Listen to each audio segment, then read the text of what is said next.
ঝিনাইদহ জেলার কালীগঞ্জ থানার অন্তর্গত শালিখা ফরাসপুর এলাকাবাসীর উদ্যোগে আয়োজিত সপ্তম বাৎসরিক তাফসীরুল কোরআন মাহফিলের সম্মানিত সভাপতি কারি জিল্লুর রহমান, সম্মানিত পরিচালক মাওলানা ইব্রাহিম, এতক্ষণ যিনি আলোচনা রাখলেন আপনাদের এই জেলার সন্তান, ইসলামিক চিন্তাবিদ, শিক্ষাবিদ, রাজনীতিবিদ, মুফাসসিরে কোরআন ডক্টর মাওলানা হাবিবুর রহমান, খতিব আদ-দ্বীন মেডিকেল কলেজ হাসপাতাল জামে মসজিদ মগবাজার ঢাকা। আতালাল্লাহু উমরাহু ওয়া বারাকাল্লাহু ফি হায়াতি, আমিন। ইয়াসমাউ আয়াতিল্লাহি তুতলা আলাইহি সুম্মা ইউসিররু মুস্তাকবিরান কাআল্লাম ইয়াসমাআহা ফাবাশশিরহু বিআযাবিন আলীম। সূরা জাসিয়ার ৮ নম্বর আয়াতে পাবেন ২৫ নম্বর পারা ১৮ নম্বর পৃষ্ঠার প্রথম নম্বর লাইনে প্রথম নম্বর রুকুতে আছে। আল্লাহ বলেন, কোরআন শোনানো হবে, ঘোষণা দেওয়া হয়েছে এলাকায়। পোস্টার করে ১৫-২০ কিলোমিটারের ছড়িয়েছে, মাইকিং করেছে ২-৩ দিন, নাকি এগুলো হয়নি? হয়েছে। কথা বলার জন্য আসবেন, অমক অমক নামও প্রচার করেছে ডক্টর হাবিব, আমির হামজা। এগুলো প্রচার করার পরে, শোনার পরে যারা কোরআন শুনতে আসলেন না, বিভিন্ন তহমত, বিভিন্ন অজুহাত সামনে নিয়ে, এতটুকু না, সুম্মা ইউসিররু মুস্তাকবিরান, আল্লাহ বলেন অহংকার করে নিজেদের জায়গায় তারা একেবারে বসে আছে অটল হয়ে। কাল্লাম ইয়াসমাআহা, মনে হয় যেন সে আওয়াজ শোনেনি, সে যেন শুনতেই পায়নি। কোরআনের সাথে এই আচরণ এলাকায় যারা করলেন, আল্লাহ তাদের জন্য বলেন ফাবাশশিরহু বিআযাবিন আলীম, যন্ত্রণাদায়ক আযাবের সুসংবাদ তাদেরকে হে নবী আপনি দিয়ে দেন। বলেন নাউজুবিল্লাহ। এই যে যারা আসলেন না, বলেন তো যে সুসংবাদটা আল্লাহ দিলে নাকি খুব ভালো? আল্লাহ আমাদেরকে যেন এই সংবাদ না দেন। হ্যাঁ, আমরা যারা এসেছি আমাদের জন্য একটা দুঃসংবাদ আছে। যারা আসলো তাদের সুসংবাদের ধরন দেখলেন? আল্লাহ ধরনে কোরআনে কারিমে দিয়েছে, লা তুফাত্তাহু লাহুম আবওয়াবুস সামা ওয়ালা ইয়াদখুলুনাল জান্নাহ। তাদেরকে আমি যে সুসংবাদ দিয়েছি, জান্নাতের দরজা, আকাশের দরজা তাদের জন্য খোলা হচ্ছে না, হবেও না। কতদিন খোলা হবে না? হাত্তা ইয়ালিজাল জামালু ফি সাম্মিল খিয়াত, যতদিন সূচের ছিদ্র দিয়ে উট প্রবেশ করে যেতে না পারে। ও কালীগঞ্জবাসী, বিবেক যদি থাকে একটু মিলান। যেই মানুষগুলো আসেননি অহংকার করে, বিভিন্ন ভুল বুঝে, আমাদের ওপরে মিথ্যা তহমত দিয়ে, উল্টা পাল্টা ধারণা করে কি ক্ষতি করলেন নিজের বলেন? আপনি জান্নাতে এখন মরে গেলে যাচ্ছেন না, যাবেনও না।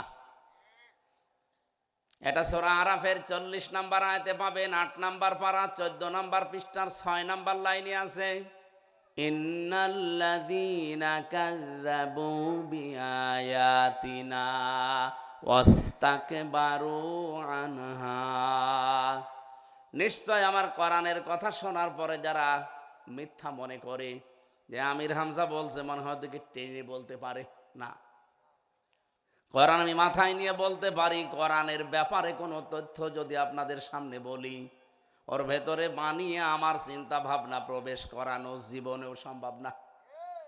উনি ডক্টরের ডিগ্রিধারী, পিএইচডি হোল্ডার, এরপরে উনিও পারবে না। পৃথিবীতে নবী পর্যন্ত কোরআনের ব্যাপারে কোনো কথা বানিয়ে বলতে পারে নাই, বললেই ধরা খাবে। এই যে আবুল সরকার ধরা খেয়েছে না, কোরআনের ব্যাপারে কথা বানিয়ে বলতে গিয়েছিল যে কুল আউযু বিরাব্বিন নাস, আল্লাহ নাচতে বলিস, ধরা খেয়ে গেছে, এখন জেলে আছে। কেউ পারবে না, আবুলের বাপও পারবে না। এ পৃথিবীতে বহু আবুল চেষ্টা করেছে, ওই আবু জেহেলের জামানায় চেষ্টা হয়েছিল, শেষ পর্যন্ত বলতে বাধ্য হয়েছে লাইসা হাযা কালামুল বাশার, এটা মানুষের কথা না, এটা আসমানের আওয়াজ। এই জন্য কোরআনের ব্যাপারে যদি আমি কোনো কথা বলি, আপনি 100 ভাগ বিশ্বাস করতে পারেন যে এর ভেতরে আমি না, ডক্টর হাবিব না, আমাদের বাবা আসলেও কোনো কথা আমরা প্রবেশ করাতে পারবো? আরো জোরে বলেন, কেন পারবো না? আল্লাহ রাব্বুল আলামিন চ্যালেঞ্জ দিয়েছেন পৃথিবীর মানুষকে, লা ইয়াতিহিল বাতিলু মিন বাইনি ইয়াদাইহি ওয়ালা মিন খালফি তানজিলুম মিন হাকিমিন হামিদ। সূরা হামিম সেজদার 42 নম্বর আয়াতে আছে, 25 নম্বর 24 নম্বর পারা 20 নম্বর পৃষ্ঠা 6 নম্বর লাইনে আছে। আল্লাহ পাক বলেন এই কোরআনের ডান থেকে বাম থেকে উপর থেকে নিচ থেকে কোনো মিথ্যা কোনো বাতিল আজ পর্যন্ত প্রবেশ করে নাই। ইয়াতিহি যেহেতু মজারে, কিয়ামত পর্যন্ত পারবেও না। এই চ্যালেঞ্জের মোকাবেলা 1500 বছরে কেউ করে নাই, আমার মনে হয় কিয়ামত পর্যন্ত করতে পারবেও না। কথা বলেন না কেন? আপনি আমাকে হাবিব ভাইকে নিয়ে এসেছেন তাফসিরুল কোরআন মাহফিলে দাওয়াত দিয়ে, এখানে জারির গান শোনার জন্য নিয়ে আসেননি, কনসার্টের জন্য নিয়ে আসেননি, মমতাজের সালমার যে আমরা এসে গান বললাম চলে গেলাম না। তাফসির মাহফিল লিখে দিয়েছেন, তাফসির আকারে কথা বলতে গেলে বানিয়ে বলা জীবনেও সম্ভব না। কথা বলেন না কেন? এই জন্য যারা যে সমস্ত মিথ্যা তহমত আমাদের উপরে চাপিয়ে আসেননি, এর মুখোমুখি হবেন। আপনি বলেন, বাঁচতে যদি চান এখনো সময় আছে, মৃত্যুর আগ পর্যন্ত কখন মরণ হয় বলা যায় না, এখনো সময় আছে, ফিরে আসেন। যদি আপনি এখনো পর্যন্ত পরিবর্তনের নিয়তে ফিরে আসতে পারেন মন থেকে, আল্লাহ আপনাকে মাফ করবে। আর সম্মাই ওসের মোস্তাকবিরান, যদি কেউ অহংকার করে নিজের জায়গায় অটল হয়ে থাকে, আল্লাহ বলেন ওর জন্য আকাশের দরজাও বন্ধ, জান্নাতের দরজাও বন্ধ। আকাশের একটা দরজা আল্লাহ খুলবে না। এজন্য তোফাত্তাহ দেওয়ার পরে আবওয়াব দিয়েছেন। বাব মানে দরজা, আবওয়াব মানে দরজা সমূহ। আকাশের কোন দরজা আপনার জন্য খুলবে না যে কোন দরজা দিয়ে আপনি আপনার আমল পাঠাবেন, সব বন্ধ। এজন্য আজকের এই অনুষ্ঠানে যারা রাজনৈতিক তকমা দিয়ে এরকম মিথ্যা তহমত দিয়ে আসেননি, এই যারা আসলেন না অহংকার করে, আল্লাহর কসম আপনার আমল আজকে থেকে সব ওঠা বন্ধ। কারণ আকাশের দরজা খোলা নেই, যাবে কমনে দিয়ে। আল্লাহ যদি বাপ দিতেন এই আয়াতি আমি পড়তাম না। লা তো ফাত্তাহ দিয়েছেন মজারে, বর্তমান ভবিষ্যৎ, প্রেজেন্ট ফিউচার। এখন যাচ্ছে না, ভবিষ্যৎ বলতে কিয়ামত পর্যন্ত যাবে না। এমনকি আপনার জন্য যদি দুনিয়াতে কেউ মারা গেলে দোয়াও করে, ও দোয়াও আল্লাহর আরশে পৌঁছাবে না, কারণ দরজা এক। কথা বলেন না কেন? সব বন্ধ। এরপরের শব্দ আরো মারাত্মক, ওয়ালা ইয়াদখুলুনাল জান্নাহ, আপনি জান্নাতে যাচ্ছেন না, যাবেনও না। তার মানে কবরটাই আপনার জন্য জাহান্নামের টুকরা হয়ে যাবে। আল্লাহ একটা উদাহরণ দিয়েছেন যে কতদিন যাবে না, সূচের ছিদ্র দিয়ে যতদিন উট যেতে না পারে। সূচের যে ছিদ্র, সূচ, এর ভেতরে সুতা প্রবেশ করানোই ভয়ঙ্কর কঠিন। চোখের পাওয়ার না থাকলে প্রবেশ করানো যায়, সেখানে উট যাবে কি করে? তার মানে আল্লাহর উদাহরণ হচ্ছে ও জান্নাত যাবে না। তাহলে এলাকায় কত মানুষ জান্নাত হারিয়ে ফেলেছে আপনি বলেন। এবার যেহেতু সময় আছে, এখনো আসে নয় যে কিছু মানুষ আসতেছে, বসেন। ওয়াকাযালিকা নাজজিল মুজরিমিন, আল্লাহ বলেন এইভাবে করে কিয়ামতের দিন আমি পাপিষ্ঠদেরকে শাস্তি দেব। শুধু এতটুকুই বলেন নাই, শাস্তির কিছু ধরন আল্লাহ এখানে দিয়েছেন। লাহুম মিন জাহান্নামা মিহাদু ওয়া মিন ফাওকিহিম গাওয়াশ, ওর উপর দিয়ে যতই তোমরা ফুল ছিটাও, ফুলের মালা দাও, ওপরে তোমরা টাইলস দিয়েছো, মোজাইক পাথর দিয়ে চনকাম করে বিউটিফাই করে দিলে, আমি আল্লাহ ওর লাশের ওপরে জাহান্নামের চাদর বিছিয়ে দেব। আর নিচে আগুনের বিছানা তৈরি করব। আমার তো আয়াতটা পড়লেই কেমন যেন ভয়ঙ্কর লাগে যে বাংলাদেশে বহু মানুষকে আমরা উপরে ফুল দেই আর নিচে আল্লাহ জাহান্নামের আগুন লাগায়। ওয়াকাযালিকা নাজিযি যালিমিন, জালেমদেরকে আল্লাহ এইভাবেই প্রতিশোধ নেবে, শাস্তি দেবে। সুতরাং যারা আসেন নাই তাদের কপালটা পোড়া। আশা করছি আপনি আওয়াজ শোনার পরে আস্তে আস্তে ফিরে আসবেন কোরআনের অনুষ্ঠানের দিকে। আর একটা মাত্র দিন আছে সামনে আমাদের। এর পরের রাতে আল্লাহ পাক এই ধুলির ধরা থেকে বিশ্বনবীকে নিয়েছিলেন তার কুদরতে, দুইটা বিছানা দিয়ে। এই কথা বলেন কেন? কি আশ্চর্য, কথা বলা যাবে না ভাই? দাঁড়িয়ে আছে, বসে আছে, শুয়ে আছে, যেভাবে থাকে থাক, কথা বলবেন না। 1 ঘন্টা চুপ করে থাকা যাবে না? 2-3 ঘন্টায় তো চালাতা, তাহলে ওই মাথায় ওই টেনশন না থাকলে একটা ঝামেলা মাথায় দিয়ে সাথে কোনো দিকে কিছু করে কোল পাচ্ছি না। ঝিনাইদহবাসী যারা এসেছেন তাদের জন্য কয়েকটা কথা বলছি। আমাদের জন্য কিছু দুঃসংবাদ আছে। যেহেতু আমরা বিশ্বাস করি এসেছি যে আমির হামজা ডক্টর হাবিবে বানিয়ে বলতে পারবে না, এ বিশ্বাস আছেন আপনাদের? বানিয়ে বলতে আমরা পারবো। সুতরাং 100% আমরা কোরআনের অথেন্টিক কথাগুলো বলতে চাই এবং বলবো। আপনিও বিশ্বাসও করেন যে হ্যাঁ কোরআনের কথাই, কিন্তু কিছু যেগুলো ভালো লাগে মেনে নেয়, আর যেগুলো দেখে এগুলো মানতে গেলে তো আমার নিজের দিকে সমস্যা।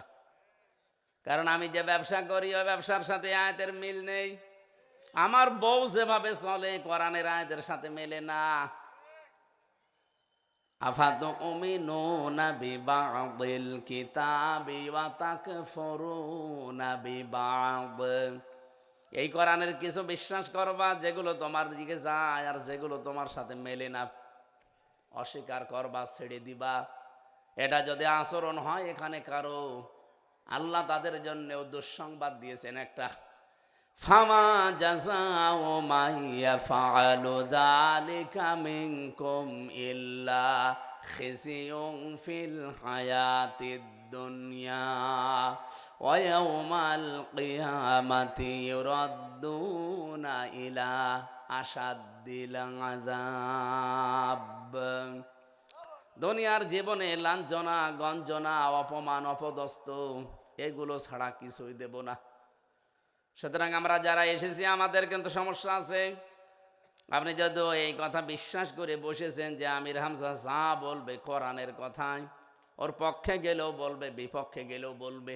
সুতরাং আপনি যা শুনবেন, কিছু মানবেন আর কিছু ছেড়ে দেবেন, এই সিদ্ধান্ত এখনই বাদ দেন, নয়তো দুনিয়া জীবনও শান্তিতে থাকতে পারবেন না। আল্লাহ এতটুকু শেষ করেননি, ইয়াউমাল কিয়ামাতি ইউরাদ্দুন, এই শব্দটাই মারাত্মক। কিয়ামতের দিন যত এগিয়ে যাবে আপনি, ইউরাদ্দুনা ইলা আশাদ্দিল আযাব, আপনি মরণের পর তো কিয়ামতের দিকে এগিয়ে যাচ্ছেন। দিন যত যাবে আপনার আযাব তত দিনের পর দিন বাড়তেই থাকবে।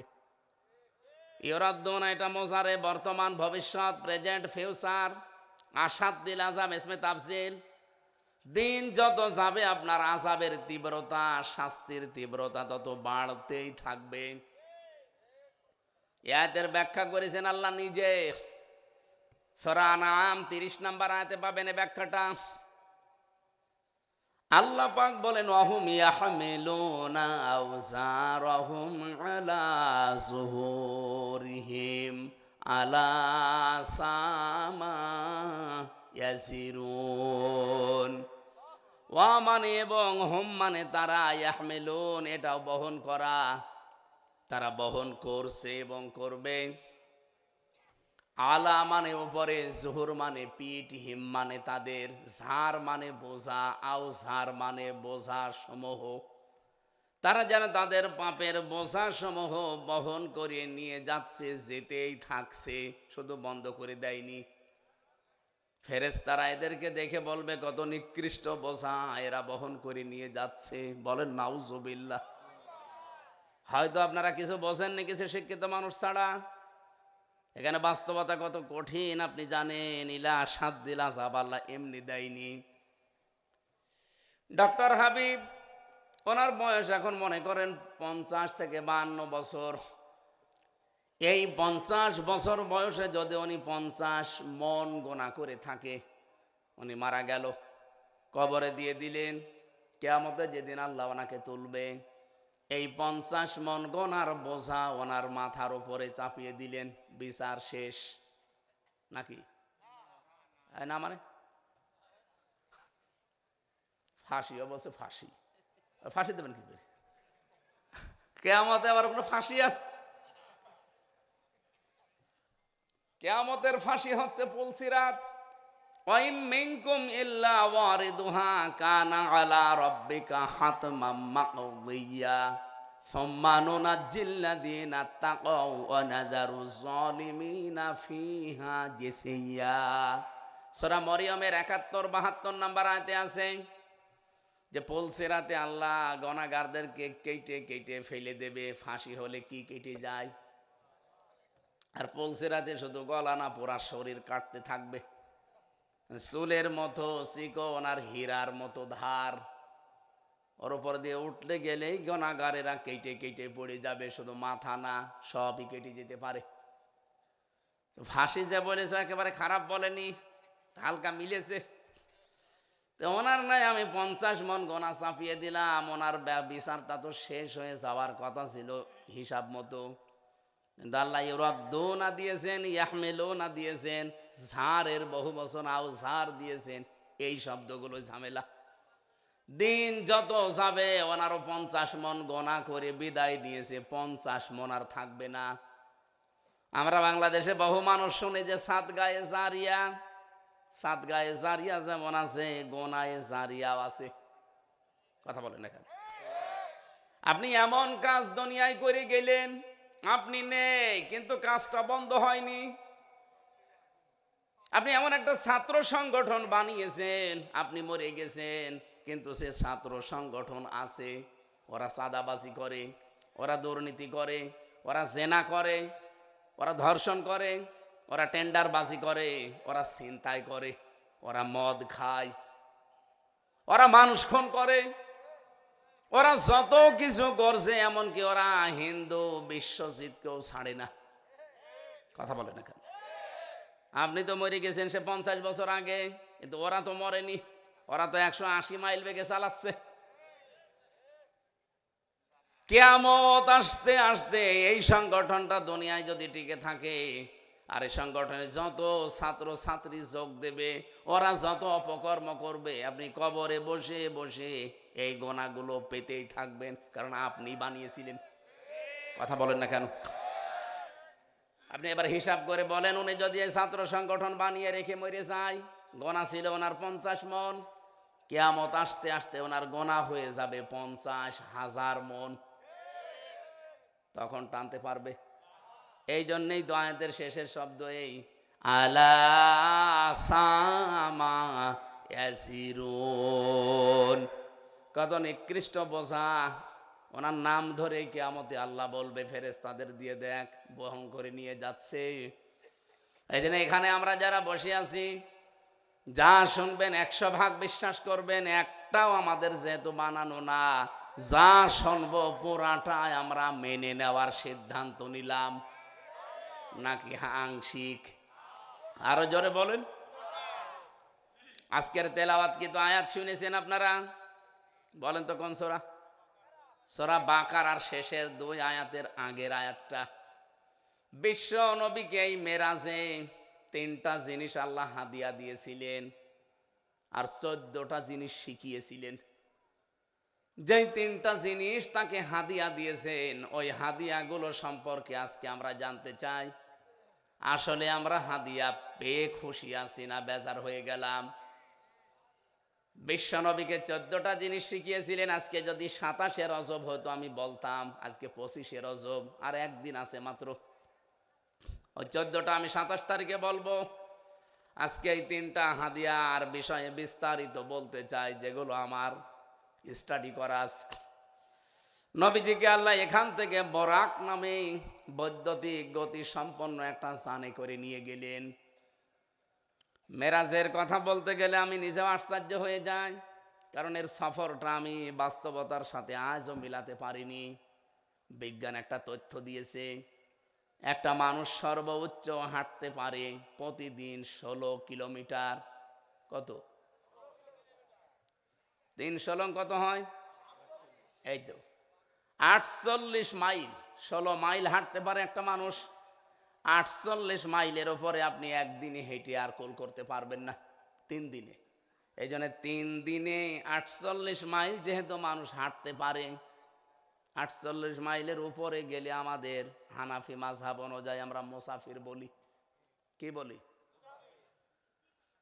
আমি বিজ্ঞানের একটা থিওরি পেয়েছি, এই যে জমিন এখান থেকে আকাশের দূরত্ব 500 বছরের রাস্তা। কত? 500 বছরের রাস্তা যদি হয়, একটা হিসাব বলছি, মিলান তো। 500 বছরের রাস্তা একটা লোক যেহেতু 3 দিনে সর্বোচ্চ অতিক্রম করতে পারে 48 মাইল 77 কিলোমিটার, তাহলে এই লোকটা 1 মাসে কত দূর যেতে পারবে? 480 মাইল যেতে পারবে 1 মাসে। এই লোকটা যদি একাধারে 100 বছর হাঁটতে থাকে, 1 বছর একাধারে হাঁটতে থাকে, তাহলে 5760 কিলো মাইল হাঁটতে পারবে। মাইলের হিসাব, কিলোমিটার আরো বেশি হবে। 100 বছর যদি লোকটা একাধারে হাঁটতে থাকে, 5,76,000 মাইল হাঁটতে পারবে। এই লোকটা যদি 500 বছর একাধারে হাঁটে, তাহলে সর্বোচ্চ 28,80,000 মাইল সে হাঁটতে পারবে। আপনি এই যে স্বাভাবিক হিসাব আমি একটা বললাম, আমি তো বানিয়ে না, বিজ্ঞানের সাথে মিলিয়ে। এই আসমানের দূরত্ব যদি 500 বছরের রাস্তা হয়, কত সময় লাগতে পারে আপনি হিসাব করেন। এরপরে প্রথম আসমানের যে মানে পোড়া মোটা বলে, মোটা তো নাকি পর্দা বা মোটা, এই যে এখান থেকে 500 বছরের রাস্তা, এরপরে ওইটা আবার পুরু। পুরু বললে বুঝবেন না, এটা আবার 500 বছরের রাস্তা। এরপরে আবার এরকম ফাঁকা জায়গা। আল্লাযী খালাকা সাবআ সামাওয়াতিন তিবাকা, 7টা আসমান আল্লাহ এভাবে বানিয়ে রেখেছেন। আপনি এভাবে 28,80,000 মাইল হিসাব করে বলেন কতদিন লাগতে পারে, ক্যালকুলেটরও নষ্ট হয়ে যাবে। অথচ আল্লাহর ভাষায় আসরা বিআবদিহি লাইলান, আমার বান্দাকে আমি সফর করিয়েছি এই মেরাজে 1 রাতের কিছু অংশে। একটা রাতের কিছু অংশে এত বড় বিশাল সফর উনি করলেন কি করে? এ মাথায় আমার আজ পর্যন্ত ধরেনি, আপনারও ধরবে না। এমনকি আল্লাহ নিজে ঘটনা বলতে গিয়ে উনি নিজে আশ্চর্য হয়ে গেছে। আপনি দেখেন, এই ঘটনার বর্ণনা দিতে গিয়ে আল্লাহ সূরা বানী ইসরাঈলে নিজে আশ্চর্য বোধ করেছে। সুবহানাল্লাযী আসরা বিআবদিহি লাইলা। রাব্বুল আলামিন বলেন, আমি আশ্চর্য হয়ে গেছি। এই আমরা যদি আশ্চর্য কোন জিনিস দেখি আরবিতে কি বলি? আপনারা কি ঘুমাচ্ছেন? কি করেন কি? এই তো একজন বলিস, আশ্চর্য জিনিস দেখলে আমরা সুবহানাল্লাহ বলি। আল্লাহ নিজে আশ্চর্য হয়ে গেছে ঘটনা আমাদের শোনাতে, উনি নিজেও সুবহান শব্দ বলছে। সুবহানাল্লাযী। রাব্বুল আলামিন বলেন, এত আশ্চর্য হয়েছে যে আবু জেহেল শোনার পরে পাগল বলেছে নবীকে। কিন্তু এই আশ্চর্য ঘটনা শুনে যিনি বিনা চিন্তায়, বিনা প্রশ্নে, বিনা দ্বিধায়, নির্দ্বিধায় যিনি বিশ্বাস করে নিয়েছিলেন, তাকে আল্লাহ পাক নবীকে দিয়ে একটা লকব দিয়ে দিয়েছেন সিদ্দিক। উনি শুধু আবু বকর ছিলেন। এই মেরাজের এই ঘটনাকে বিশ্বাস করার কারণে উনি হয়ে গেছেন আবু বকর সিদ্দিক। শুধুমাত্র সত্যকে সত্য জানার পরে উনি চিন্তা ছাড়া প্রশ্ন ছাড়া নির্দ্বিধায় বিশ্বাস করেছিলেন, এজন্য সিদ্দিক হয়েছেন। আর আমাদের চোখে আঙ্গুল দিয়ে সত্যটা দেখিয়ে দিলেও আমরা বিশ্বাস করতে চাই না, এরপরও আমরা সিদ্দিক। কথা বলেন না কেন? কিসের সিদ্দিক আপনি? খালি নামের আগে পরে সিদ্দিক থাকলেই হবে?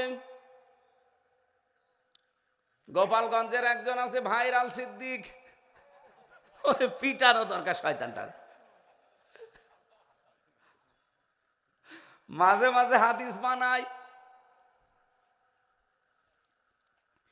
এইরকম সিদ্দিক হলে হবে না। আবু বকরের মতো যদি সিদ্দিক হতে চান, মেরাজের এই রাত্রে নবীজিকে আল্লাহ কি কি হাদিয়া দিয়েছেন এত বড় সফরে, অথচ আল্লাহর ভাষা এটা রাতের একটু অংশে। আমরা 27 বছরের একটা বিশাল দূরত্বের সফর পড়েছি তাফসিরে।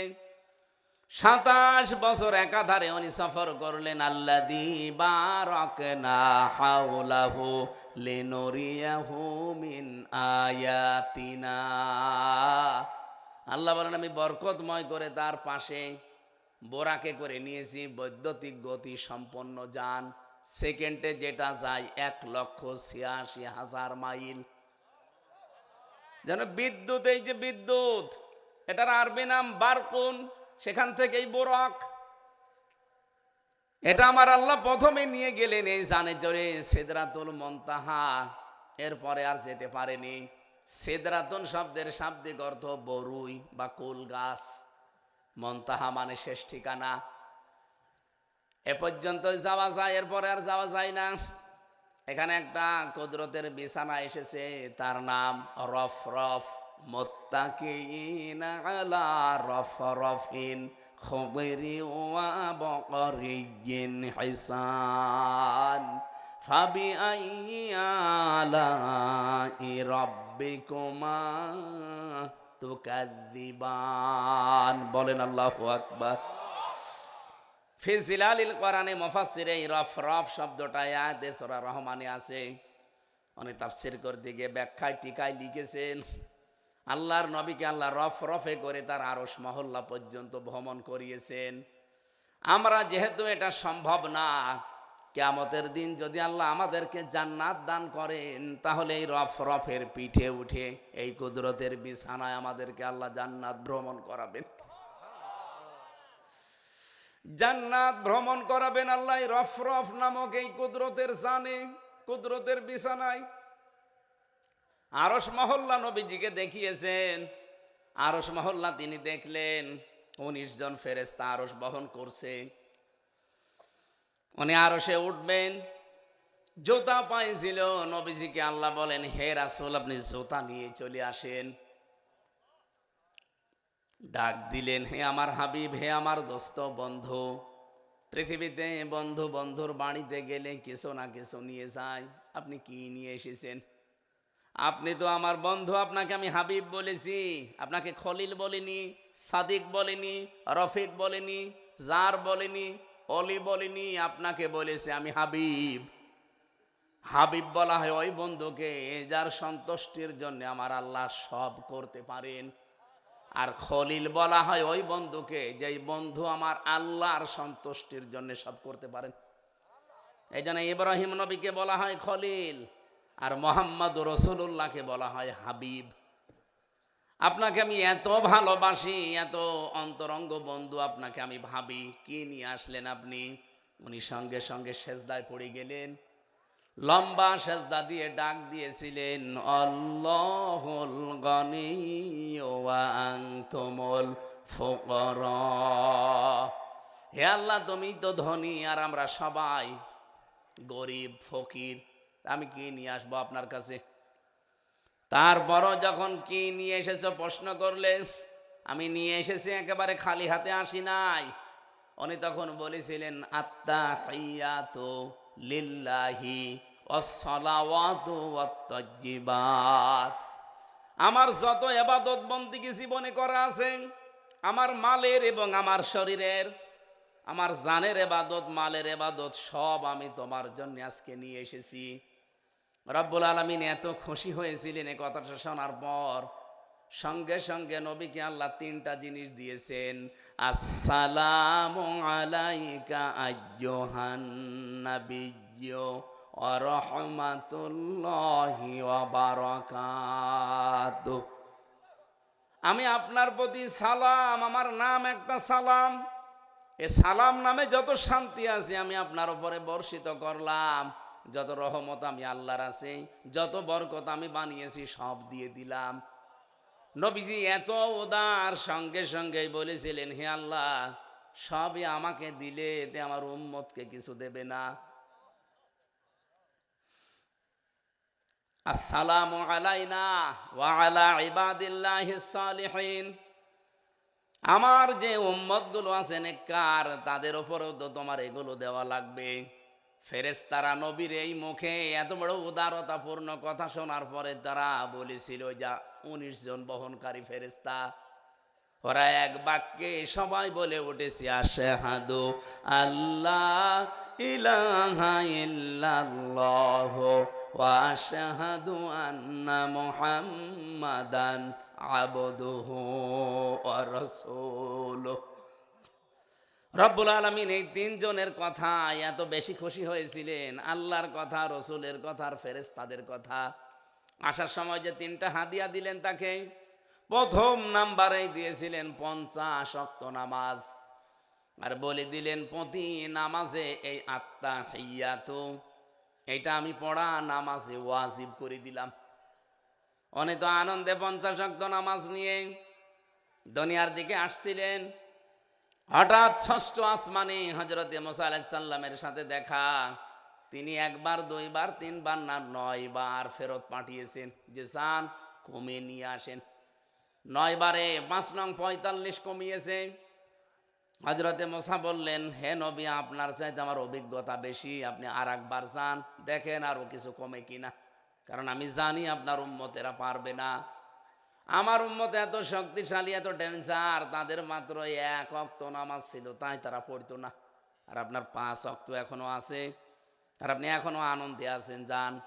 উনি বলে যে, হে মুসা, আমার লজ্জা করে, বারবার আল্লাহ দিতে চায় আর আপনি আমারে বারবার ফেরত পাঠান, আমি আর পারবো না। রব্বুল আলামিন ডাক দিলেন, মা ইউবাদদালুল কাওলু লাদাইয়া ওয়া মা আনা বিযাল্লামিল লিল আবিদ।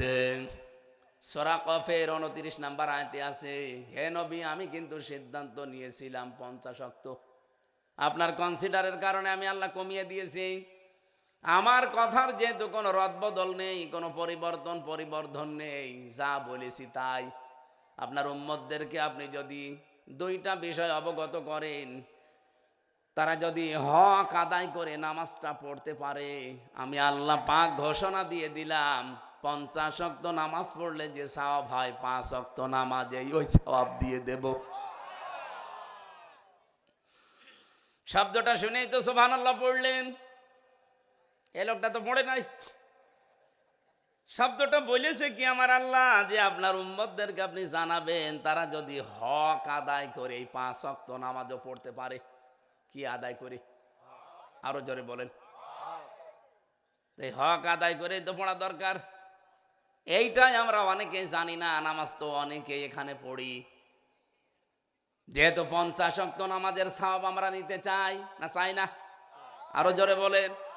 তাহলে হক আদায় করে আজকে থেকে পড়া লাগবে। 4টা বিষয় মেনে নিলে আপনার নামাজের হক আদায় হবে।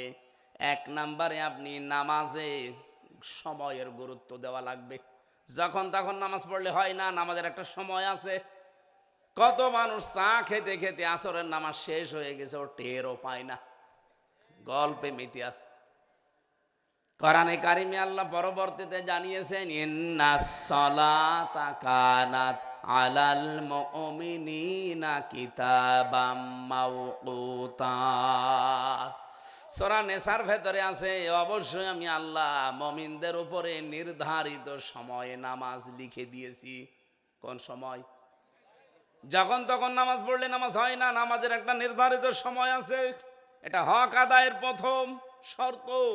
2 নম্বরে নামাজে আপনি যেটা পড়বেন সেটা যেন শুদ্ধ হয়। কথা বুঝতেছেন? নামাজে পড়লেই হবে না, শুদ্ধ করে পড়া লাগবে। আপনি দেখবেন নামাজ নষ্ট হওয়ার 19টা কারণ পাবেন, তার 1 নাম্বারের কারণ হচ্ছে নামাজে কোরআন অশুদ্ধ পড়া। আহ্বান জানাবো, এলাকায় যদি মাদ্রাসা থাকে, মক্তব থাকে, অথবা মসজিদেও আপনি মাগরিব থেকে এশা পর্যন্ত সময় বের করে নিয়ে, অথবা এশার পরে আধা ঘন্টা 45 মিনিট সময় বের করবেন, যে কোনোভাবে অন্তত সূরা ফাতিহা বাদ দিয়ে 4টা সূরা শুদ্ধ করে পড়তেই হবে। এ সিদ্ধান্ত নেওয়া যায় না? কারা কারা পারেন না হাত তোলেন তো। আপনি পারেন না? আপনারা ঘুমাচ্ছেন মনে হয় না, রাত বেশি হয়ে গেছে, শেষ করে দেব। মাস্ট বি আপনাকে সূরা ফাতিহা বাদ দিয়ে 4টা সূরা শিখতেই হবে শুদ্ধ করে। 50 ওয়াক্ত নামাজের সওয়াব এমনি দেবেন আল্লাহ। 3 নম্বরে নামাজে যেটা পড়বেন ওটা আপনার প্র্যাকটিক্যাল লাইফে আবার থাকা লাগবে। আপনি নামাজে পড়ছেন কিন্তু জীবনে ওইটা মেলে না, নামাজের হক আদায় হয়নি। এই পয়েন্টটা এসে আমরা, আমার মনে হয় এখানে 100 জনের 90 জন মানুষ ধরা খাবো। নামাজে আমরা যা পড়ি বলেন তো ওইটা কি আমরা বাস্তবে মানতে পারি? আরো জোরে বল। আর ওইটা মানার মতো পরিবেশ বাংলাদেশে আছে? আমি নামাজের ভেতরে পড়ে আসলাম কিছুক্ষণ আগে, আলা লাহুল খালক ওয়াল আমর তাবারাকাল্লাহু রাব্বুল আলামিন। নামাজে আমি আরবিতে পড়েছিলাম, এর বাংলা হচ্ছে এ জমিন যার, আইন চলবে তার। এটা আমি কি সত্যিই নামাজ শেষ করে জমিনে এসে মানতে পারছি? তাহলে আমার নামাজের হক আদায় হয়। এই গল্প করা যাবে না। গ্রামের বাড়ি আমার, কুষ্টিয়ার পাঠিকা বাড়ি। একটা জেনার ঘটনা ঘটেছিল। ওই মহিলা এসে জনসম্মুখে বলেছে যে জেনা করেছি, হয়েছে কি, আমি আরো করব। গ্রামের মন্ডল মাতব্বার আমারে পেয়ে বলছে, মুফতি ফতুয়া দাও। আমি ফতুয়া দিতে পারি, কিন্তু কার্যকর করিন না, কারণ কার্যকর করলে আমাকে বাঁচতে দেবে। ওই মহিলা নিজে স্বীকার করছে, আবার 4 জন সাক্ষী আছে। বললাম সঙ্গে সারের বিধান আছে কোরআনের সূরা নূরের 4 নম্বর আয়াতে, কিন্তু এটা করা যাবে না, এ পর্যন্তই থাক। চলে গেলাম। এরপরে 7 দিনের মাথায় জেলে একটা মামলা দিয়ে আমারে দিল। 3 বছর পরে আসলাম জেল থেকে বেরিয়ে। বাড়িতে এসে দেখি গ্রামের লোক 2 ভাগ। 1 ভাগ ওই মহিলার পক্ষে আছে, আর 1 ভাগ আছে নামাজ রোজা নিয়ে। কিন্তু আমার সাথে কথাও বলে না, আমার সাথে দেখাও করতে আসে নাই। মসজিদে গিয়ে একদিন বললাম, কি আপনারা গেলেন না, দেখাও করলেন না? গ্রাম সম্পর্কের লোক, চাচা দাদা এরকম হবে। আমার বলছে, কিসের দেখা, কথাও বলবো না, তোমার ওয়াজও আর শুনবো না। কি 3 বছর জেল খেটে আমার পাপ মোচন হয়নি? বলছে না, খালি ফতোয়া দিতে পারো, দেখাতে পারো না। পাগলকে যদি বলা হয় নৌকা নাড়াবি না, ও বলে আমার মনে ছিল না। আমি তো এই লাইনে ছিলাম না, আমি তো ওয়াজ করে খেতাম। আপনারাই তো রাগ করে এই লাইনে আমার নিয়ে এসেছেন। ওই দিন থেকে মাথায় গামছা বেঁধে লেগেছি যে এবার আর ফতোয়া দেব না, ফতোয়া এবার কার্যকর করে দেখাবো। বাংলাদেশে এবারে 300 এমপির ভেতরে 151 জন যদি কোরআন বুকে নিয়ে আমরা যেতে পারি, ফতোয়া যা দেব ওইটা তার পরের দিন সংসদে আইন পাশ করে দেখাবো। এটা আপনারা দেখতে চান না? কারা চান দেখি? লিল্লাহে তাকবীর।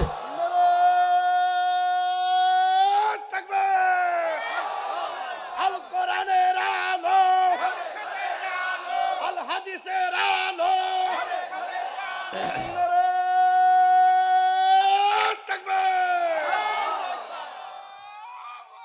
এই হাত তোলে নাই কোনটা? এবার দেখি হাত তোলেন তো। না না, এবার দরকার নেই, আপনারা যারা তোলে নাই তারা। খালি ফতোয়া দেব না, এবার ফতোয়া আমরা দেখাতে চাই, কিন্তু এটা দেখাতে হলে আপনাদের রায় লাগবে, সাক্ষী লাগবে, সমর্থন লাগবে। বাকি ভয়কার ওটা আমি বলতে চাই না, ওটা 22 তারিখের পরে বলবো। 22 তারিখে জানুয়ারির পরে এটা বলবো, কিন্তু এখন আপনাকে সাক্ষী দেওয়া লাগবে সত্যের পক্ষে। অলা তাকতম শাহাদা, সাক্ষী গ্রহণ গোপন করো না। আমায় একতমহা ফাইন্নাহু আসিমু কলবু, যারা সত্যের সাক্ষ্য গোপন করে রাখে তার অন্তর পাপের কালেমা যুক্ত হয়ে যায়। বলেন নাউজুবিল্লাহ।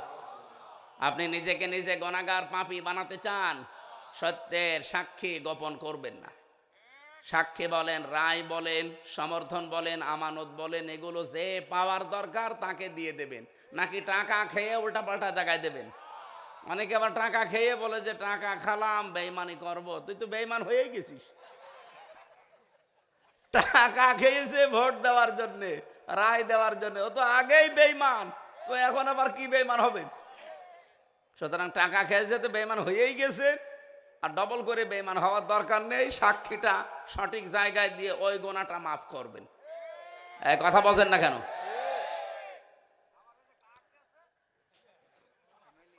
আমার ভাইরা, এই যে আমি যতটুকু পড়ি নামাজে অতটুকু মানতে পারি নাই, আমার নামাজের হক আদায় হচ্ছে না। এই কারণে কিন্তু আমরা রাজনীতিতে নেমেছি, অন্য কোনো উদ্দেশ্য নেই। সত্যি কথা বলছি, এই রাজনীতিতে আসার মূল এইটা যে আমি যা এতদিন বলেছি এটা শুধু এই মঞ্চ ময়দানে শেষ না, এই ফতোয়া এবার আমরা সংসদে পাশ করি মানাবো।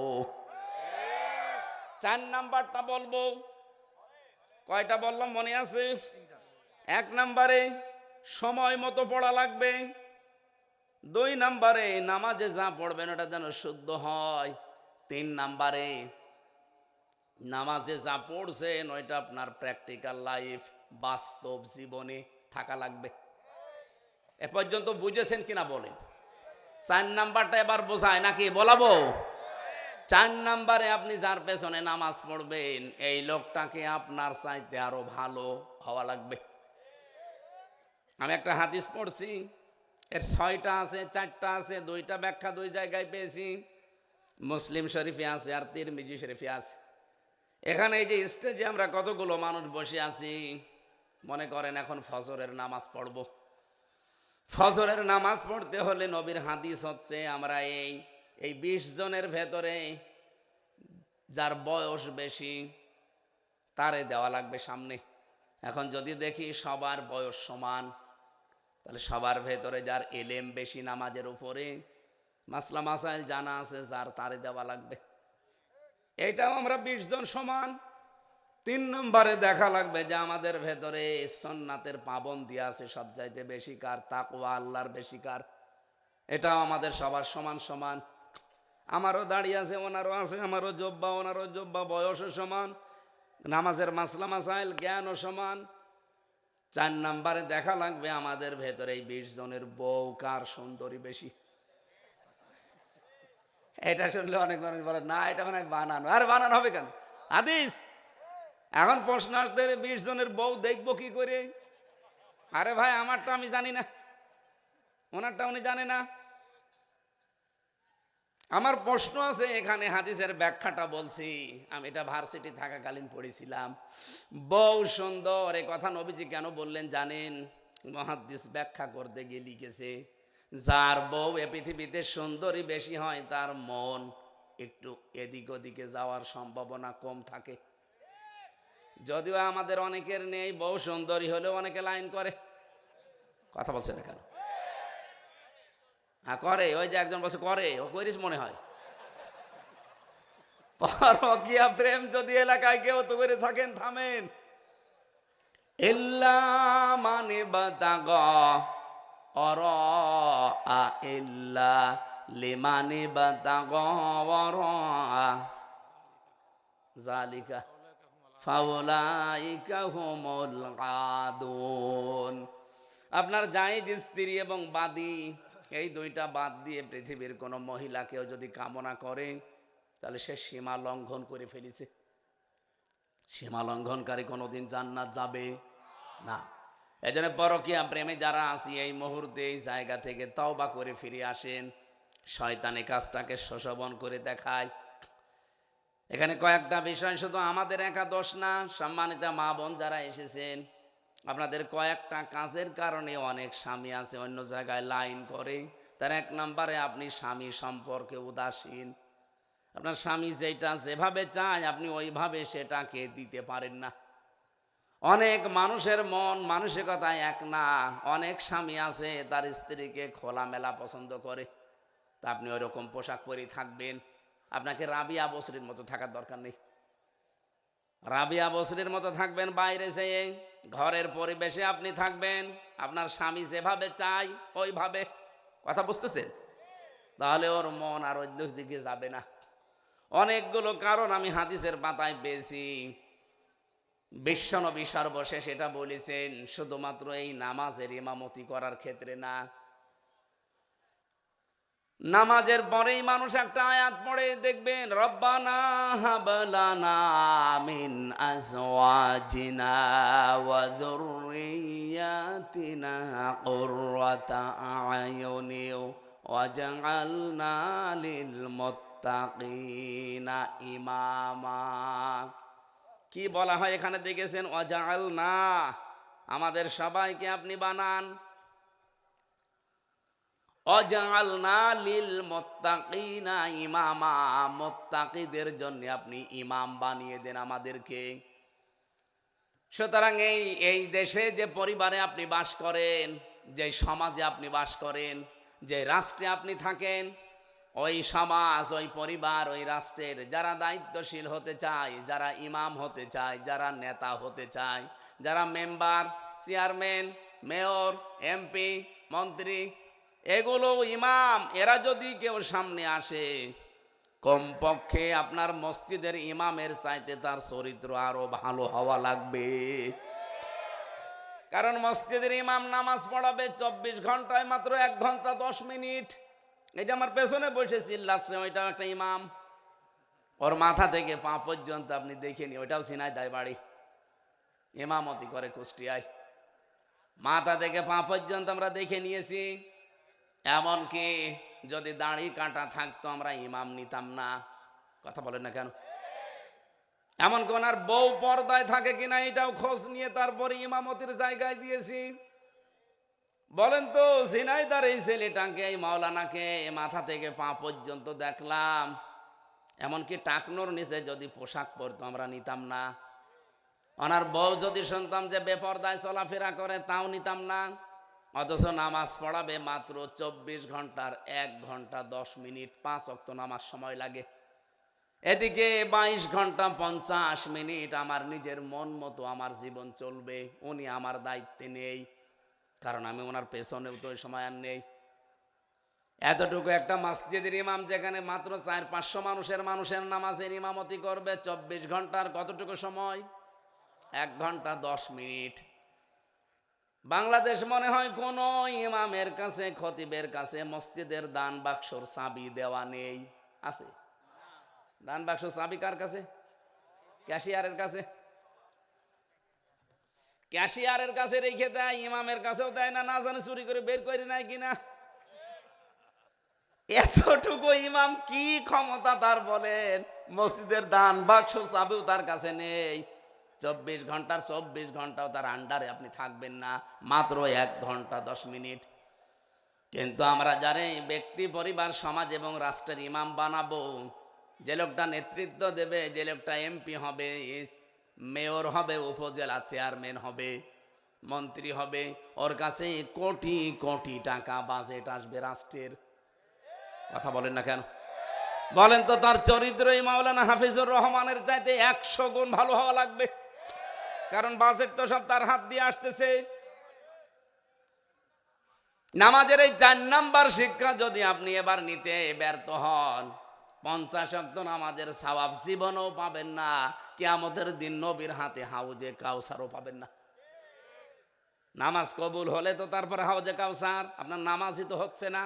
এই 4টা শর্ত মানার জন্য আহ্বান জানালাম। যদি রাজনীতি মনে হয়, এটা রাজনীতি মনে করেই পালন করেন, তাও কপাল খুলবে।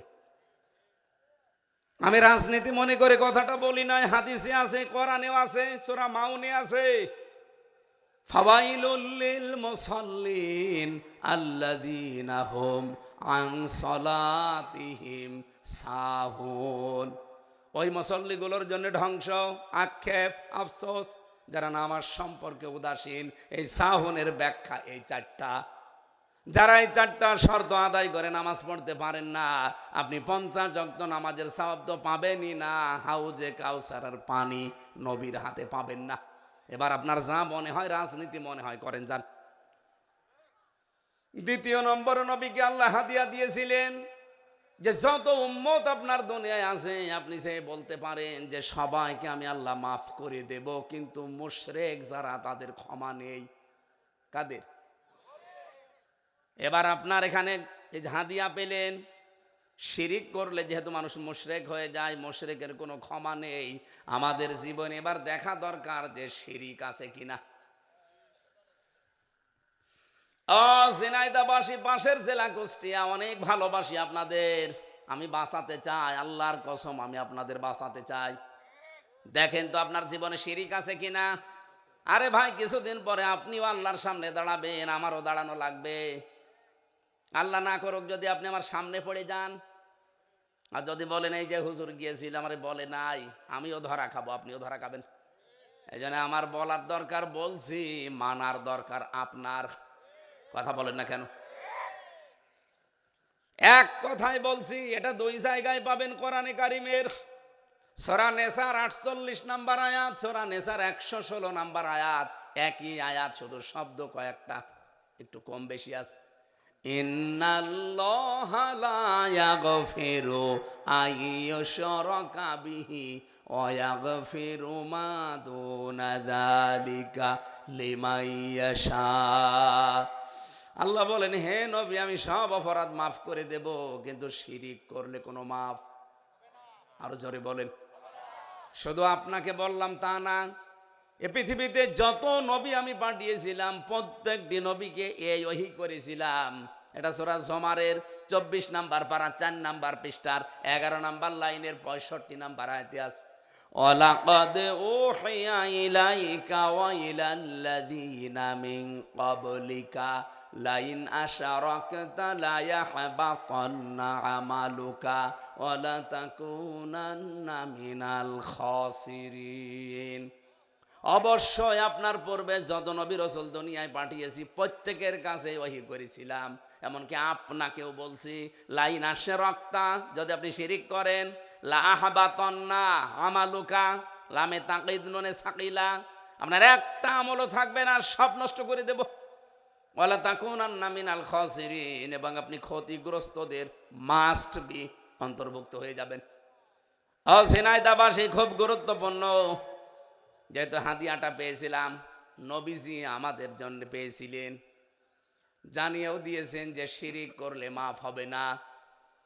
শিরিক এক কথায় বলছি, শিরিক বিল জাত, শিরিক বিল সিফাত, শিরিক বিল ইখতিয়ারা, শিরিক বিল হুকুক, এগুলো শ্রেণী বিন্যাস করা আছে।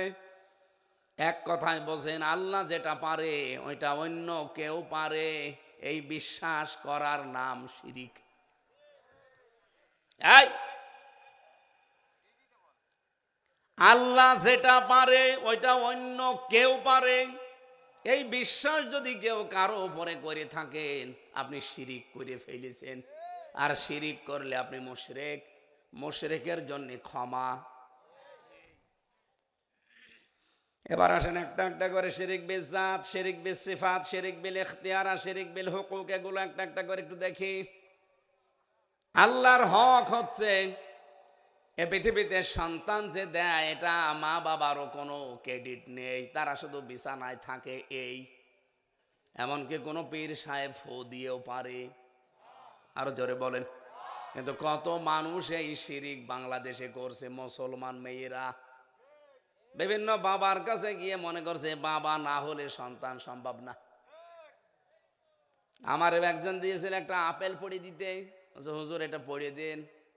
কেন? বলছে ছেলে মেয়ে হয় না। আমি সূরা ফাতিহা পড়ে ফু দিলাম, আমার বলছে এমন ভাবে আপেল পড়বেন যেন ছেলে হয়। আপেল ফেলে দিস, আপেল কই ফেলে দিস।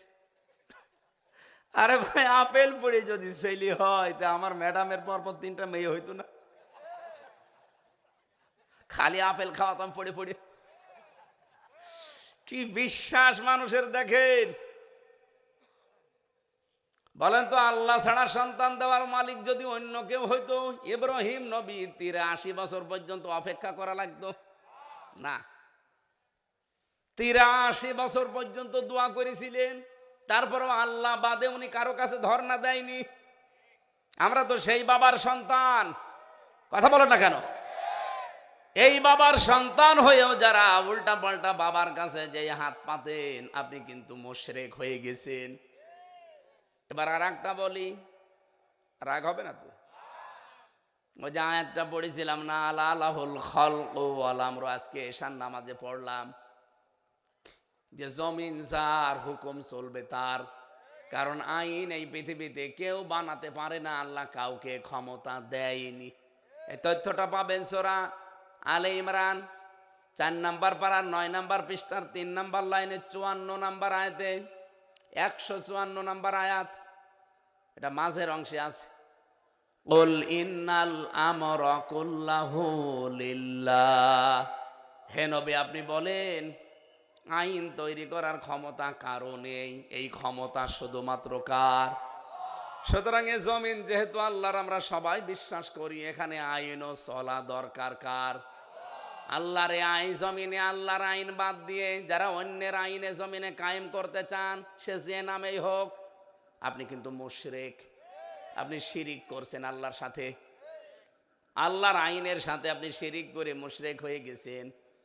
আপনাকে আমির হামজা না কাবার ইমাম দিয়ে জানাজা পড়ালেও মাফ হবে না, আপনার নামে কাঙ্গালি ভোজ করলেও মাফ হবে না, কারণ মুশরিকের জন্য ক্ষমা চাওয়াই নিষেধ। অথচ কত টাটকা মুশরিক বাংলাদেশে মরে যায়, যারা আল্লাহর আইন বাদ দিয়ে মানুষের তৈরি করা আইনে জমিনে কায়েম করতে চায়, তাদের নামে প্রতিদিন মিলাদ হয়। আমি কি বেশি বললাম না? ঠিক আছে, ওর নামে প্রতিদিন কেন, প্রতি ঘন্টায় ঘন্টায় মিলাদ পড়ালেও মাফ হবে না। নবীজি তার চাচা মুশরিক ছিল, মোনাজাত করিস, মোনাজাত আল্লাহ ফেরত দিয়েছে। এই জন্য আপনারা হয়তো অনেকে বুঝে ফেলেছেন, আর না বুঝলেও আমার অসুবিধা নেই, পরে আপনি চিন্তা করলে বুঝে ফেলবেন। এ জমিন জাত, এখানে অন্য কারো আইন আমরা চলতে দেব? আমি দিতে চাই না, কারণ আমি মুশরিক হব না, আপনাকেও আমি মুশরিক হতে দেব না। আপনি হয়তো না বুঝে আবেগে পড়ে দুনিয়ার স্বার্থে পাগল হয়ে করছেন, আপনাকে তো আমারে বাঁচানো লাগবে।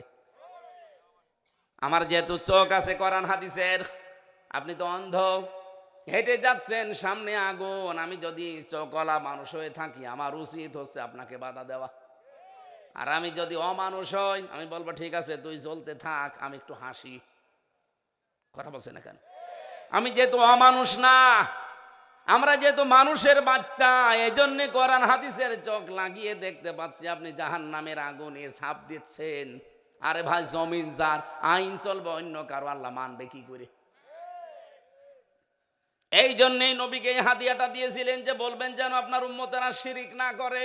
অকদিমনা ইলা মা আমিলু মিন আমালিন ফাজাগালনাহু হাবাআম মানসুরা। কোন মানুষ যদি শিরিক মিশ্রিত আমল নিয়ে আল্লাহর কাছে যায়, আল্লাহ বলেন দেখা দূরের কথা, ধুলি কণার মতো মুখের ওপর ফেলে দেব। বাঁচাতে চাই আপনাদেরকে, এরপরেও যদি কেউ ঝাঁপ দিতে চান, যান, আমার আর কিছু করার নেই। যদি সত্যি আমার ক্ষমতা দিত, আপনাকে পুলিশের মতো পিটিয়ে হেদায়েত করতাম, কিন্তু লাস্তা আলাইহিম বিমুসাইতির, ফাইন্নামা আলাইকাল বালাগ ওয়া আলাইনাল হিসাব। আমার দায়িত্ব পৌঁছিয়ে দেওয়া, আর আপনাদের না, না, আমার দায়িত্ব পৌঁছিয়ে দেওয়া, আর হিসাব নেওয়ার দায়িত্ব সরাসরি কার? এজন্য ছেড়ে দিলাম ওনার প্রতি, যা ভালো লাগে এবার করেন। 3 নাম্বার হাদিয়া যেটা পেয়েছিলেন নবীজি, তার নাম সূরা বাকারা, এই শেষের 2 আয়াত। নবীজিকে আল্লাহ বললেন, হে নবী, ঈমান কি করে আনতে হয় আপনাকে আমি আজকে শিখাবো। এমনকি আপনার সাথে যারা মুমিন ঈমান আনে, তাদেরও কিভাবে ঈমান আনতে হবে ওইটা আজকে শিখাবো। 2 নম্বরে নিজেদের অপরাধ কি করে আল্লাহর কাছে তুলে ধরা লাগে, স্বীকৃতি দেওয়া লাগে অপরাধের, সেই সিস্টেম আজকে আপনাকে আমি শিখাবো। 3 নম্বরে কাফেরদের উপরে কি করে বিজয় হওয়া লাগে, ওই পদ্ধতিগুলো আপনাকে আজকে আমি ট্রেনিং দেব। এই 3টা হাদিয়া এই সূরার আয়াতের ভেতরে আছে। তাহলে নামাজ 50 ওয়াক্ত, 2 নম্বরে শিরিক না করলে ক্ষমার ঘোষণা। 3 নম্বরে এই যে 3টা জিনিস এই আয়াতে, ঈমান আনার পদ্ধতি। 2 নম্বরে নিজের অপরাধের স্বীকৃতি কি করে দেওয়া লাগে সেই ট্রেনিং। 3 নম্বরে কাফেরদের উপরে বিজয় হওয়া লাগে কোন কোন পদ্ধতি অবলম্বন করলে। এই 3টা জিনিস 2 আয়াতের ভেতরে আছে। নবীজিকে আল্লাহ শুনিয়ে দিলেন, আমানার রাসূলু বিমা উনজিলা ইলাইহি মির রাব্বিহি ওয়াল মুমিনুন। ঈমান এনেছে আমার রাসূল কিসের উপরে? বিমা উনজিলা ইলাইহি মির রাব্বিহি ওয়াল মুমিনুন, যা আমি আল্লাহ তার উপরে নাজিল করেছি। তাহলে ঈমান আনতে হলে আল্লাহর এই কোরআনের উপর ঈমান আনা লাগবে। আমাদের এই ঈমান আছে না নেই? আরো জোরে বলেন। এইরকম ঈমান আব্দুল্লাহ ইবনে উবাইর ছিল। এ কোরআন আল্লাহর কিতাব, আল্লাহ নাজিল করেছে, আমরা যেমন বিশ্বাস করি ঈমান এনেছি, এটা ওরও ছিল। কিন্তু ওর যেটা কিন্তু, আমাদের ওইটা কিন্তু। এটা সূরা নিসার 60 নম্বর আয়াতে দেখেন, আলাম তারা ইলাল্লাযীনা ইয়াজউমুনা আন্নাহুম আমানু বিমা উনজিলা ইলাইকা ওয়া মা উনজিলা মিন ক্বাবলিকা ইউরিদুনা ইয়াতাহাকামু ইলাত তাগুত। আপনি কি ওই মানুষগুলোকে দেখেছেন যারা আল্লাহর কোরআন আপনার প্রতি যেটা আল্লাহ নাজিল করেছেন সেটা বিশ্বাস করে, এমনকি আপনার পূর্বে যা নাজিল হয়েছিল ওইগুলো বিশ্বাস করে, কিন্তু যখন বিচার আচার করার সময় হয়, এই পৃথিবী চালাতে যে আইন লাগে, তখন তারা তাগুতের দিকে দৌড়িয়ে যায়। এ বাংলাদেশে এরকম মুসলমান নেই। এরা কি মুসলমান না মুনাফিক? এই কথা বলা লাগবে, এটা মুসলমান না মুনাফিক? আমার ভয় হয় এই জায়গায় এসে যে ঈমান আনতে হবে কি করে, আর আমরা এনেছি কোন ভাবে? ঈমান আনতে হলে এই নাজিলকৃত কিতাবের উপরে আনতে হবে। এখানে 500 বিধান আছে শরীয়তের। এমনকি যারা ঈমানদার তাদেরও আপনার প্রতি ঈমান আনতে হলে এই কোরআনের উপরে ঈমান আনার মাধ্যমে আনা লাগবে। কুল্লুন আমানা বিল্লাহি ওয়া মালাইকাতিহি ওয়া কুতুবিহি ওয়া রুসুলিহি, তারা প্রত্যেকে ঈমান এনেছে আল্লাহর প্রতি, ফেরেশতাদের, কিতাবের এবং রসুলদের। রসুল এক বচন না, এখানে রসুল বহু বচন দিয়েছেন। যত রসুল এই পৃথিবীতে আল্লাহ পাঠিয়েছেন সব রসুলকে আমরা বিশ্বাস করি, কিন্তু মানার ক্ষেত্রে মানি শুধুমাত্র মুহাম্মদুর রাসূলুল্লাহকে। কথা বলেন না কেন? এই আয়াতের ব্যাখ্যা পাবেন সূরা আলে ইমরান 3 নম্বর পারা 19 নম্বর পৃষ্ঠা 12 নম্বর লাইনের, এটা 81 নম্বর আয়াতে আছে।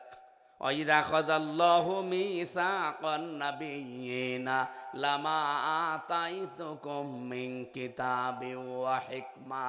এভাবে বলতে বলতে আমার আল্লাহ বলেছেন সুম্মা ক্বালু আকরারনা, তারা সবাই স্বীকৃতি দিয়েছে। এই আয়াতের ব্যাখ্যা করতে গিয়ে যেটা আমি আপনাদের বোঝাতে চাই, এদিকে তাকান।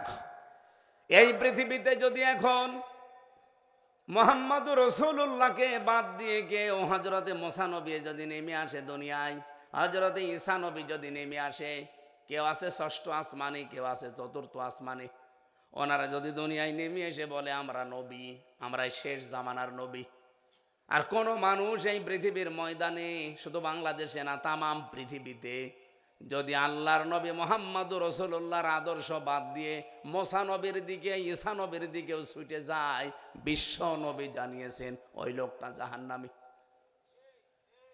ঝিনাইদাবাসী কি বলে আপনার বিবেকে এবার বলেন তো দেখি? এত বড় বড় পাওয়ারফুল নবী, মুসা আল্লাহর সাথে কথা বলতেন, ঈসাকে রুহুল্লাহ বলা হয়। এত বড় পাওয়ারফুল মানুষ দুনিয়ায় এসে যদি বলে আমাদেরকে মেনে নেন, আর আপনি যদি বিশ্ব নবী বাদ দিয়ে ওদেরকে দিকে ছুটে যান, আপনি যদি জাহান্নামী হন, তাহলে আজ যারা আল্লাহর নবী মুহাম্মদুর রাসূলুল্লাহর জীবন আদর্শ বাদ দিয়ে বাবার দিকে ছোটেন, স্বামীর দিকে ছুটে চলেন, দুনিয়ার কোন নেতা নেত্রীকে আদর্শ মনে করেন, আল্লাহর কসম আপনি জাহান্নামী। আপনার ঈমান আনা হয়নি। আল্লাহ এমনি রসুল না দিয়ে রসুল দিয়েছে, এই কারণে দিয়েছে। লা নুফাররিকু বাইনা আহাদিম মির রুসুলি, আমরা কোন রসুলদের ভেতরে মত পার্থক্য সৃষ্টি করি না। আদর্শ হিসাবে শুধুমাত্র মানতে হবে মুহাম্মাদুর রাসূলুল্লাহকে। অকালু সামি'না ওয়া আতা'না, হে নবী এই মানুষগুলো যেন বলে যে আমরা শুনলাম আর মেনে নিলাম। গুফরানাকা রব্বানা, হে রব আমাদেরকে মাফ করে দেন। ওয়া ইলাইকাল মাসির, সবাইকে আমাদের ফিরে যাওয়া লাগবে কার দিকে? না, অনেক সময় হয়ে গেছে। আমরা এই পরবর্তী আয়াতে যে তিনটা শিক্ষা আর বাকি আছে, একটা তো চলে গেল, ঈমান আনার কি পদ্ধতি জানলাম। 2 নম্বরে কি করে অপরাধ মাফ করা লাগে। 3 নম্বরে কাফেরদের উপরে বিজয় হওয়ার জন্য কি কি পন্থা অবলম্বন করা লাগে। আজ রাজনৈতিক অঙ্গনে যে অস্থিরতা চলছে, মুনাফিক, কাফের, বেঈমান, এদের উপরে বিজয় হওয়ার জন্য যেমন ফাংসরনা আলাল কওমিল কাফিরিন, এই আয়াতের ব্যাখ্যাগুলো বাড়ি যে সূরা বাকারা একটু দেখেন। আমি এই বইটা থেকে আলোচনা করেছি আজকে, সৃষ্টি জগৎ নিয়ে লিখা, এটা 5 পৃষ্ঠার কথা বলেছি আজকে, এখনো 115 পৃষ্ঠা বাকি থাকলো। আবার কোনোদিন আসলে দেখবো। আর ওই যে গাড়িতে বইটা আছে, যাওয়ার সময় নিয়েছেন, কাজে লাগবে। আল্লাহুম্মা